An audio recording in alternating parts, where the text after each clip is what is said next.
당연히 투자를 쉬는 것도 투자고, 그 다음에 예금도 금리가 뭐 4%, 5% 가기 때문에 충분히 좋은 수익률이 나는데요. 잘 생각해 보시면 지금 정도 5.7% 정도의 물가 상승률에서는 5% 예금 금리 가지고도 물가를 못 이겨요. 그러니까 원래 논리적으로 물가가 높으면 높을수록 실물 자산이나 주식에 투자해야 된다는 게 원래 약간 원칙 같은 거거든요. 그러니까 지금 예금을 들어서 1년 만기를 내가 기다리겠다.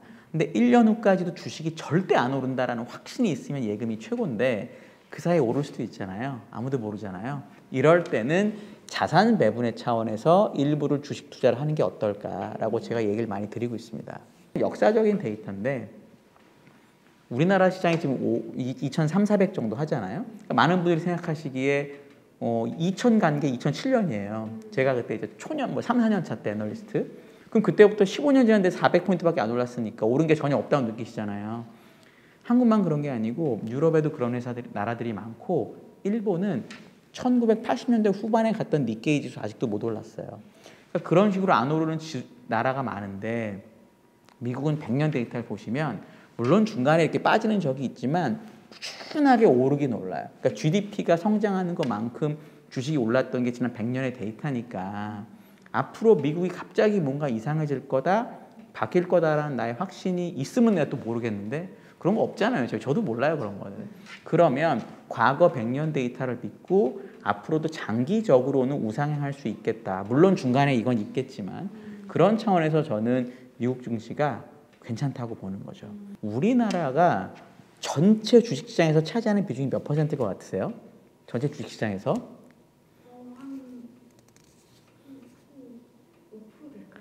되게 높다고 생각하시잖아요. 2%가 안 됩니다.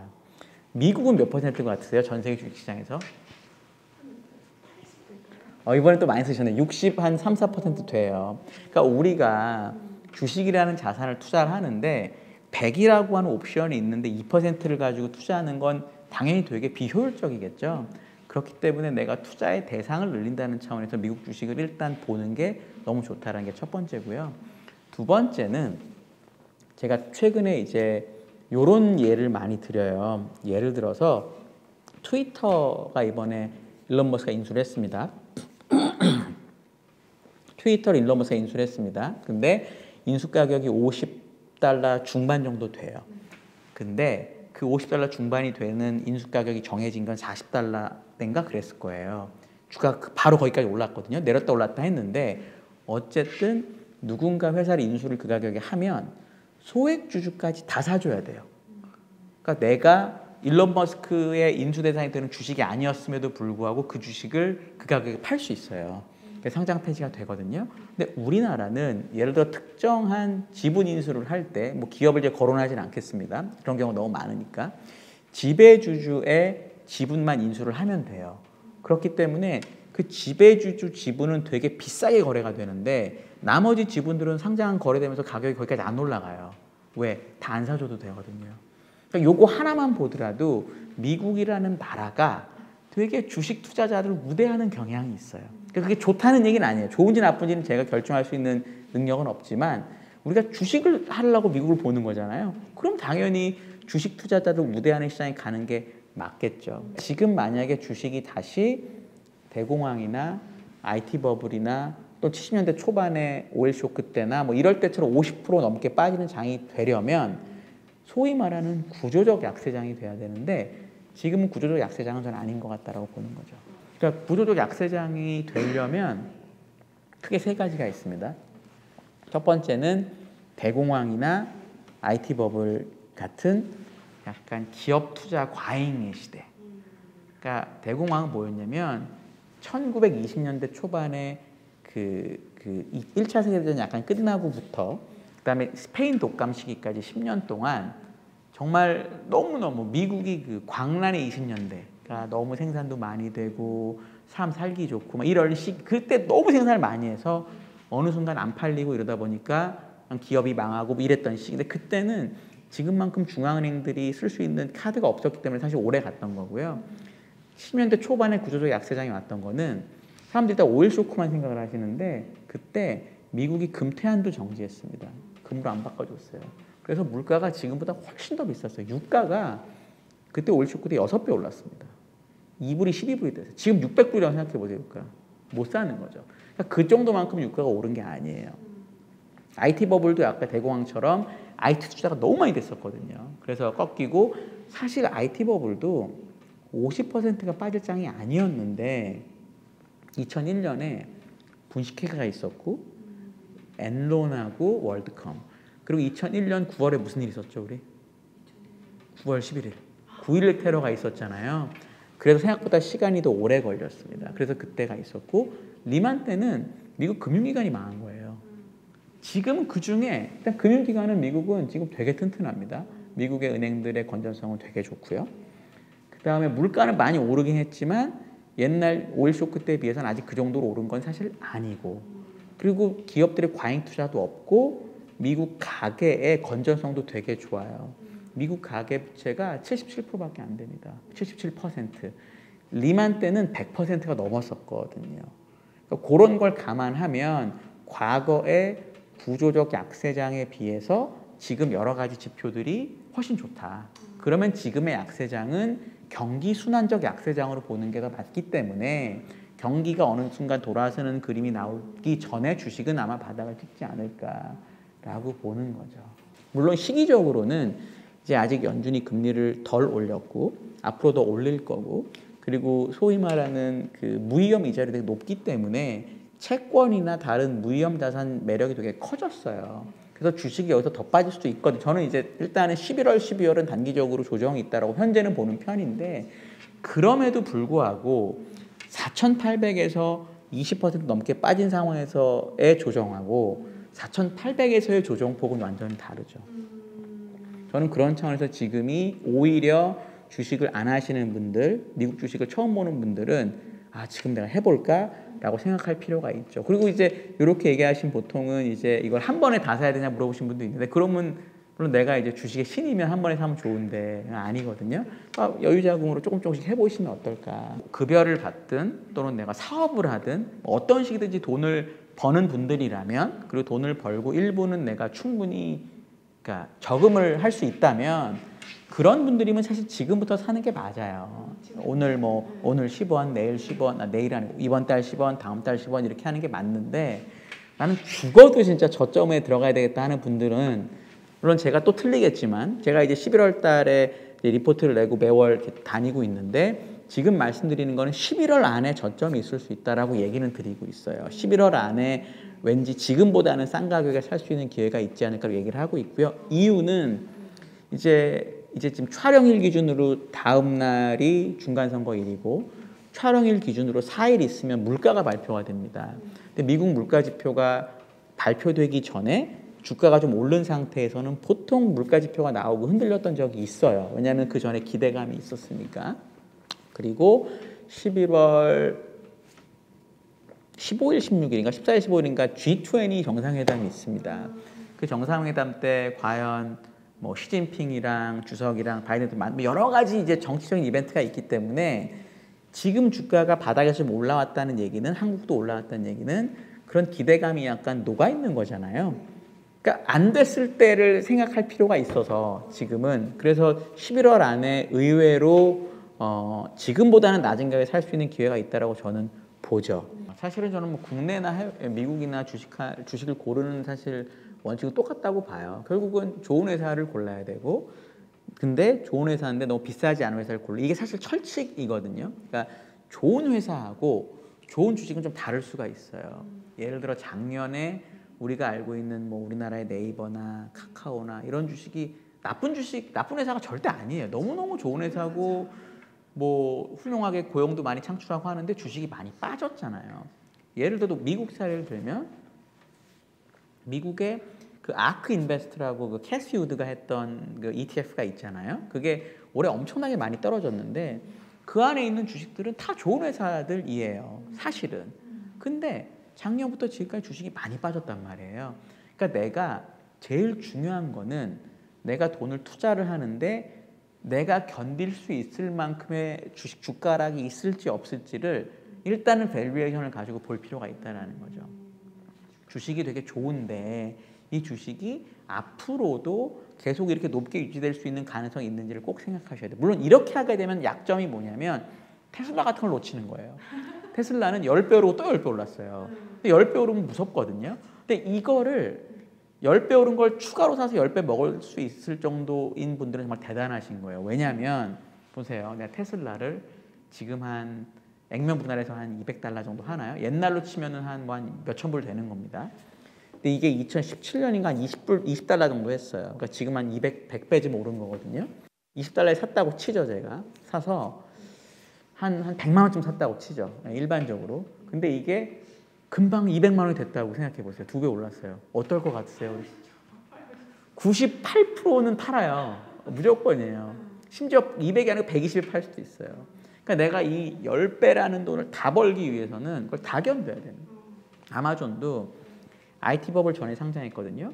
10배 올랐다가 90% 빠졌어요. 그 난리를 쳐서 지금 뭐 몇백 배가 오른 거거든요. 그 기간을 견디기가 되게 힘들어요. 그래서 저는 추천하는 건 그런 종목을 먼저 발굴하는 노력을 하기보다는 사람들이 많이 얘기하는 종목들이 있어요. 뭐 미국에는 뭐 많잖아요.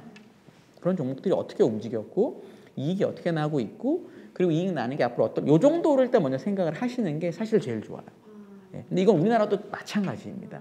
그래서 우리가 잘하는 주식이고 어쨌든 성장하는 업종에 있다라는 게 우리가 확인이 되면은 어느 정도는 싸 보이는 주식을 먼저 하시는 게 훨씬 낫다. 지금이 좀 적정인 것 같아요.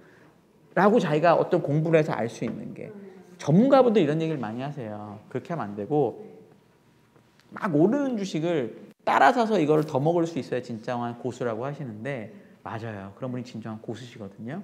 근데 저는 그 정도 고수는 아니에요. 절대로. 그리고 구독자분들도 그렇게 하시면 너무 좋은데 너무 어렵거든요. 보통 그러면 따라서 하시면 빠질 때가 많아요. 그러면 못 견디고 파시거든요. 그런 관점 좋지 않다라고 저는 생각합니다. 그 두 번째는 저는 기본적으로 그럼에도 불구하고 경기 민감주는 웬만하면 잘 안 했으면 좋겠다. 그러니까 경기 민감주 좋아요. 예를 들어 에너지주 같은 거 막 올해 엄청 막 이렇게 되거든요.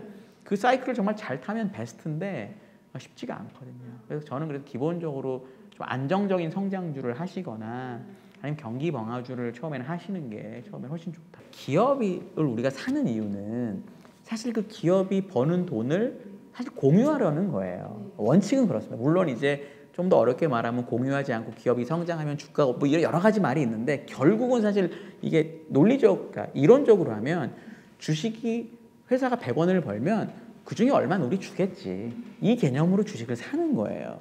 근데 우리나라는 아까 제가 모두 얘기 드린 대로 M&A를 할 때나 이럴 때 그렇게까지 주주를 생각하지 않아요. 근데 미국은 만약에 진짜 돈을 벌잖아요. 현금으로. 배당이나 자사주로 진짜 많이 돌려줍니다. 예를 들어서 2020년에 코로나가 있었죠. 코로나가 있었는데 미국의 페드 연방준비은행 준비제도에서 배당을 늘리지 마라. 자사주 사지 마라 이랬어요. 비슷한 말을 우리나라 은행, 우리나라 금감원인가 하여튼 우리나라에서도 금융감독기관에서 하고 유럽에서도 했어요. 그래서 유럽이랑 우리나라는 아예 배당을 안 주거나 되게 많이 줄였거든요. 근데 미국에 있는 큰 은행들은 어떻게 했냐면 그래? 그러면 배당을 늘리지 말라고 했으니까 작년하고 똑같이 줄게. 그냥 우리는 괜찮아. 자사주 사지 말라고 했잖아요. 안 샀어요. 어쩌 규정이니까. 근데 연말이 돼가지고 자사주 매입을 허용해 줬거든요. 그러자마자 바로 자사주 매입을 결정을 합니다.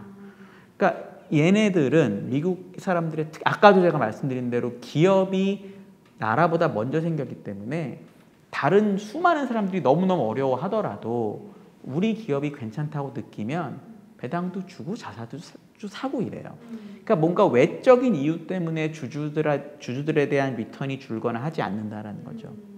그러면 아까 질문 주신 이 현금으로 대한 걸로 돌아가면 만약에 지금 이 회사가 10원밖에 못 버는데 앞으로 12, 14, 16에 벌 것 같으면 이 벌어들이는 거 늘어나는 것 중에 일부는 무조건 우리 주주한테 주겠지라는 걸 믿을 수가 있기 때문에 장기적인 현금 흐름을 가지고 주식 밸류에이션 하는 게 매우 의미가 있죠.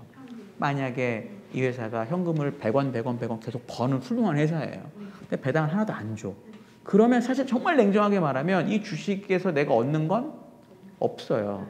또는 배당을 안 주더라도 100원을 현금을 벌면 예를 들어 한 30원씩은 매해 자사주 소각을 하면 주식수가 예를 들어 100주가 99, 98 줄잖아요. 시장에 있는 주식수가. 그럼 내 주가가 올라가는 거잖아요. 근데 그런 것도 없다. 그럼 정말 냉정하게 왜 내가 현금 흐름을 고려해야 되지? 회사만 안 망하면 되겠네. 이렇게 될 수도 있거든요. 그런 차원에서 미국 주식들이 훨씬 현금 흐름이 그래서 중요하고 그래서 현금 흐름 할인법이 미국은 의미가 있어요. 근데 우리나라는 반대로 그런 회사들이 별로 많지가 않기 때문에 상대적으로 현금 흐름 할인법의 중요도가 떨어지죠. 한국도 뭐 없다고는 볼 수 없지만 훨씬 적게 있죠. 저는 미국의 아주 큰 테크 기업들은 예를 들어 큰 게 순서대로 애플이 제일 크고 그 다음에 마이크로소프트고 뭐 알파벳 이 정도 순서가 되거든요. 테슬라는 이제 조금 다른 차원이고 워낙 아직도 성장폭이 크니까 이런 기업들을 보시면 예를 들어 최근에 좀 많이 빠진 종목이 알파벳이긴 해요. 왜냐하면 광고 시장이 안 좋다. 광고 안 한다. 뭐 이렇게 제가 요즘에 보더라도 우리나라만 해도 광고 덜 붙어요. TV에. 확실히 그렇거든요. 그런데 알파벳의 PER이 맥도날드하고 비교하면 어느 게 더 높을 것 같으세요? 맥도날드 PE하고 알파벳 PE하고. 많이 빠졌으니까 그래도 맥도날드보다는 알파벳이. 그러니까 알파벳이 제가 적어왔어요. 알파벳이 지금 18배, 18배고요. 맥도날드는 27배예요. 그러니까 우리가 알고 있는 되게 경기 방어주라고 느끼는 종목들이 많아요. 뭐 월마트, 맥도날드, 펩시 뭐 등등등 있거든요. 이런 종목들보다도 알파벳 P가 낮고요. 마이크로소프트 P도 얘네들보다 조금 낮아요. 애플만 걔네들하고 비슷하거든요. 그러니까 주식이 충분히까지는 잘 모르겠어요. 많이 빠졌기 때문에 어쨌든 밸류에이션 상으로 보면은 지금 상당히 많이 빠진 건 맞아요. 그럼 여기서 생각해야 될 게 맥도날드 되게 좋아해요. 맥도날드. 오늘도 점심 먹고 왔습니다. 오늘 약속이 갑자기 깨져가지고 너무 맛있어요. 너무 훌륭한 회사예요. 근데 맥도날드를 제가 대학생 때면 뭐 20년도 훨씬 더 전이지만 그때 매일 먹고 막 이랬단 말이에요. 근데 지금은 한 1, 2주 안 먹어도 괜찮아요. 아이씨 뭐. 근데 그러니까 괜찮아요. 근데 구글이 하루 없다고 생각해 보면은 어떨까? 지메일이 하루 안 된다. 큰일 날 것 같거든요. 핸드폰 하루 회사에서 안 갖고 왔다 집에서. 오늘도 안 돼요. 오늘도 연락도 안 되고 그냥 못 하는 거예요. 그런 거랑 비교해 보면 우리가 생각하는 예를 들어 마이크로소프트의 오피스가 오늘 하루 안 돼요. 컴퓨터 안 되죠. 그러면 어떨까? 의외로 지금 얘기한 이런 미국의 빅테크들이 되게 필수적이에요. 없으면 생활이 안 된다라는 거죠. 그러니까 먹는 것도 필수적인데 우리가 원시시대로 돌아갈 게 아니잖아요. 여전히 핸드폰 쓰고 메일도 쓰고 뭐 다 하잖아요. 이게 없다는 얘기는 세상의 종말인 거죠. 그렇기 때문에 먹을 것하고 또는 뭐 이런 필수 소비재랑 이런 빅테크랑 똑같이 필수적이에요. 근데 지금까지는 빅테크들이 훨씬 더 성장률이 높았기 때문에 막 30몇 배 이렇게 거래되고 그랬었단 말이에요. 그게 많이 빠져서 이렇게 P가 내려갔다는 얘기는 물론 앞으로 실적이 더 많이 떨어질 거기 때문에 P가 낮은 걸 수도 있지만 30몇 배일 때보다는 위험성이 떨어진 거죠. 그럼 저는 그래서 이런 큰 종목들에 대해서는 그냥 길게 보고 뭐 있어도 나쁘지 않다라고 생각을 하는 편이에요. MS나 구글이나 애플이 없으면 내가 살 수 있을까 한번 생각해 보실 필요가 있습니다. 달러가 오늘 지금 인터뷰하는 날 기준 1,400원 정도 하더라고요. 그러니까 되게 많이 올랐잖아요. 달러의 가치가 원화 가치는 떨어진 거고. 그래서 지금 새롭게 내가 원화를 달러로 바꿔야 되는지에 대해서 고민이 많으신 것 같아요. 저의 보통 추천은 뭐냐면 그래도 일부는 달러를 하자. 왜? 달러는 진짜 돈이고요. 원화는 사실 그냥 종이나 마찬가지예요. 어려울 때는. 예를 들어 내가 1,400원에 달러를 바꿔놨습니다. 다 1,200원 갈 수 있어요. 근데 그걸 원화로 계산하지 마시고 달러로 얼마인지로 계산하고 나시면 또 몇 년 안에 위기가 분명히 와요. 제가 2008년에 이제 제가 애널리스트, 그러니까 증권업계 온 지 5년 차일 때, 그때 리만 사태가 왔습니다. 선배님들이 너는 몇십 년에 한 번 있는 위기를 봤대요. 아니에요. 계속 와요. 계속 옵니다. 그렇기 때문에 환율에 대해서는 그런 관점이 좋다는 게 첫 번째. 두 번째는 환율이 지금 많이 올라와 있다는 얘기는 위기라는 거잖아요. 뭔가 경기가 안 좋고 막 그 얘기는 반대로 그래서 주가 빠진 거잖아요. 환율이 앞으로 만약에 떨어질 거란 얘기는 경기가 좋아진다는 얘기예요. 미국도 문제가 딴 데도 문제가 없어져. 그러면 주식이 좀 오르겠죠. 올해가 되게 특이한 거예요. 원래는 주가의 변동성이 환율의 변동성보다 낮습니다. 그래서 예를 들어 1,400원이 1,200원이 된다 환율이. 그럼 환율이 약 15% 빠진 거잖아요. 그러니까 원화 가치가 15% 오른 거잖아요. 그럼 주가는 사실 그거보다 더 많이 오른 경우가 있어요. 그럼 물론 아쉽죠. 나는 주식 오른 것만큼 못 먹고 환율에서 터진 게 아쉽지만 그냥 내가 달러로 그만큼 갖고 있다라고 생각하시는 게 훨씬 마음이 편하죠. 그러니까 주식에서 여유 자금해야 된다는 이유가 그 상태에서 팔아야 되면은 팔고 나서 달러를 안 갖고 있고 원화로 바꿔야 되면 손해라고 생각을 하는데 달러 기준으로 내가 생각을 하고 있으면은 별 문제가 없다라고 저는 생각을 하죠. 그래서 뭐 그렇다고 뭐 모두 다 달러라면 내 쓸 돈 없으니까 문제가 되겠지만 자산 배분 차원에서 일부 달러 자산 가져가는 거는 저는 나쁘지 않다고 생각을 합니다. 미국 주식에 약간 기술적인 주의사항 이런 게 있습니다. 미국 주식은 세금을 양도 차익의 22%를 내게 돼 있습니다. 그래서 그 다음에 5월 달에 전년도 양도 차익을 신고를 하게 돼 있어요. 이거는 뭐 법이 그렇게 돼 있습니다. 근데 손해랑 이익을 합산해 줘요. 그러니까 예를 들어 만약에 제가 1월 달에 어떤 주식을 100원에 기통차게 샀어요.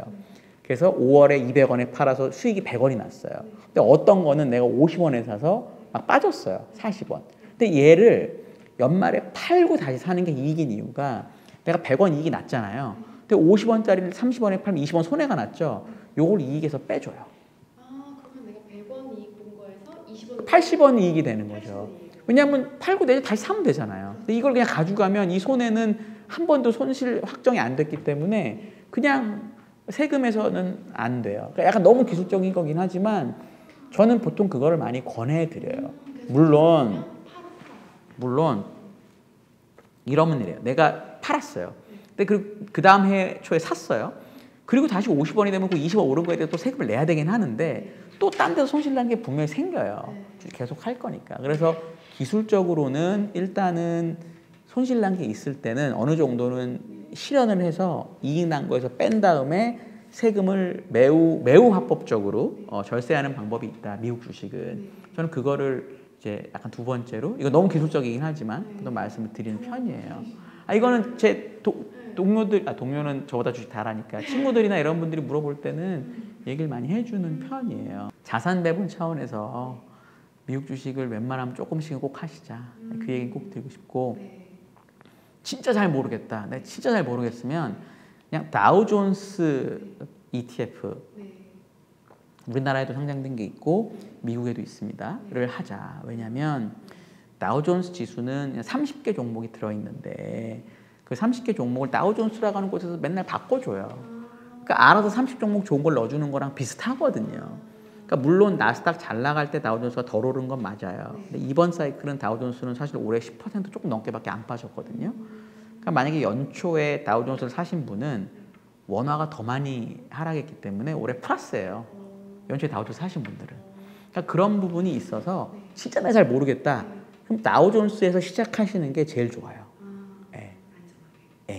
안전한지는 그러니까 물론 채권보다 안전하지는 않은데 상대적으로 다우존스 지수가 변동성도 적고 그리고 알아서 종목을 바꿔준다는 장점이 있어서 저는 이제 잘 모르겠으면 처음엔 다우존스로 하시고 자산 배분 관점에서 주식은 꼭 해보자. 미국 주식은 꼭 해보자 라고 말씀드리겠습니다.